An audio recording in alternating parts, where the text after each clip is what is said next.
రెడ్డి సందర్శించనున్నారు. జయశంకర్ భూపాలపల్లి జిల్లా మహదేవ్పూర్ మండలంలో గోదావరిపై ఉన్న ఈ బ్యారేజ్ 2.5 ఏళ్ల క్రితం కుంగింది. ప్రభుత్వం పునరుద్ధరణ చర్యలు చేపట్టింది.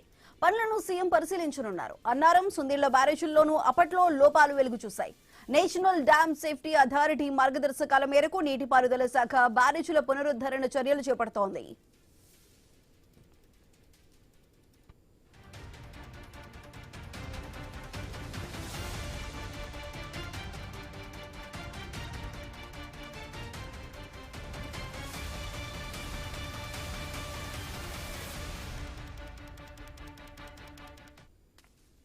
ఇటీవల హైదరాబాద్ లో కాళేశ్వరం పరిధిలోని ప్రాజెక్టులపై సీఎం రేవంత్ రెడ్డి ఉన్నత స్థాయి సమీక్ష చేశారు. పునరుద్ధరణ, పునరావాస చర్యల్లో వేగం పెంచాలని అధికారులను ఆదేశించారు. ఇతర రాష్ట్రాల నుంచి అవసరమైన పరికరాలను తీసుకురావాలని సూచించారు.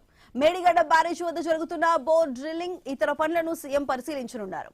నీటిపారుదల శాఖ మంత్రి ఉత్తమ్ కుమార్ రెడ్డితో కలిసి డ్యామ్ సైట్ లో నీటిపారుదల శాఖ అధికారులతో సమీక్ష చేయనున్నారు. గతంలో 2024 ఫిబ్రవరి 13న సీఎం ఈ బ్యారేజ్ ని సందర్శించారు.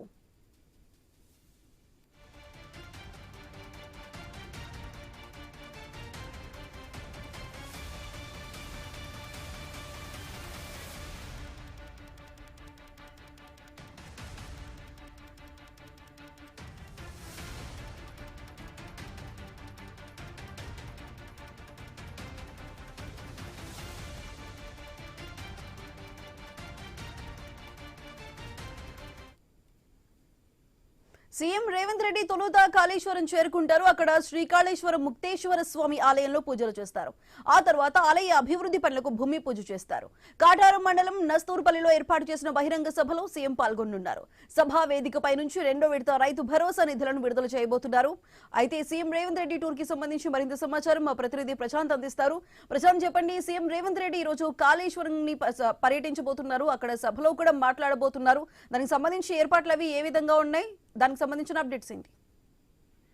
సుధా, ఈ రోజు జయశంకర్ భూపాలపల్లి జిల్లాలో సీఎం రేవంత్ రెడ్డి పర్యటన ఉన్నది. మధ్యాహ్నం 1:45 తన నివాసం నుంచి బేగంపేట ఎయిర్పోర్ట్ ద్వారా ప్రత్యేక హెలికాప్టర్ లో కాళేశ్వరం చేరుకుంటాడు. అక్కడ కాళేశ్వరం దేవస్థానంలో ట్రస్ట్ కాళేశ్వర ముక్తేశ్వర స్వామిని దర్శించుకుని అనంతరము కాళేశ్వర దేవస్థానంలో పలు అభివృద్ధి పనులకు సంబంధించినటువంటి శంకుస్థాపన కార్యక్రమంలో పాల్గొని శంకుస్థాపనల అనంతరము అక్కడ కాళేశ్వర దేవస్థానానికి సంబంధించిన అభివృద్ధి పైన కూడా అధికారులతో చర్చించనున్నారు. అనంతరము ఏదైతే మేడిగడ్డ బ్యారేజీ కుంగుబాటుకు సంబంధించి కూడా ఆ కుంగుబాటును ఎలాంటి అభివృద్ధి పునర్నిర్మాణ పనులను చేయాలి, అక్కడ మరమ్మతులకు సంబంధించి ఇప్పటి వరకు ఎలాంటి అనుమతులు తీసుకున్నారు, ఇంకా ఎలాంటి అనుమతులు తీసుకోవాలి, ఏమేమి అనుమతులతో అక్కడ మరమ్మతులు చేయాల్సి ఉందనేది కూడా అధికారులతో సమీక్ష సమావేశం నిర్వహించి అనంతరం ఆ మరమ్మతులకు సంబంధించిన పనులపై అధికారులకు దశాదిశ నిర్దేశం చేయనున్నారు సీఎం రేవంత్ రెడ్డి. అనంతరము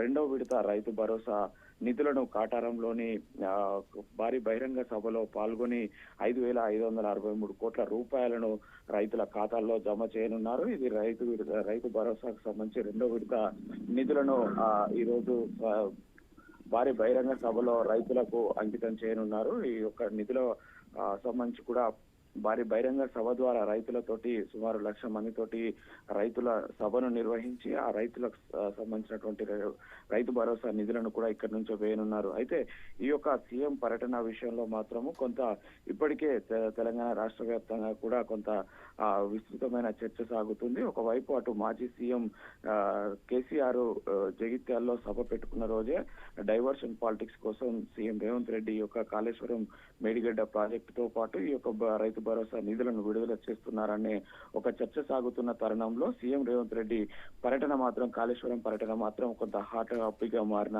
నేపథ్యంలో అన్ని రాజకీయ విశ్లేషకులు కావచ్చు, రాజకీయ కోణం కూడా ఇక్కడ ఈ యొక్క సభ పైన పడే అవకాశం ఉంది సుధా. అయితే ఒకవైపు ఎండల తీవ్రత ఎక్కువగా ఉన్న నేపథ్యంలో అక్కడ కొంత ప్రజలకు కావచ్చు, అక్కడ అధికారుల ఏర్పాట్లను అయితే ప్రత్యేక ఏర్పాట్లు చేయనున్నారు. అటు సీఎం పర్యటన ఆద్యంతము కావచ్చు, ఇటు భారీ బహిరంగ సభలో కూడా ప్రత్యేకమైనటువంటి ఏర్పాట్లు చేస్తున్న పరిస్థితి ఉంది Sudha. Right Prashant, thank you.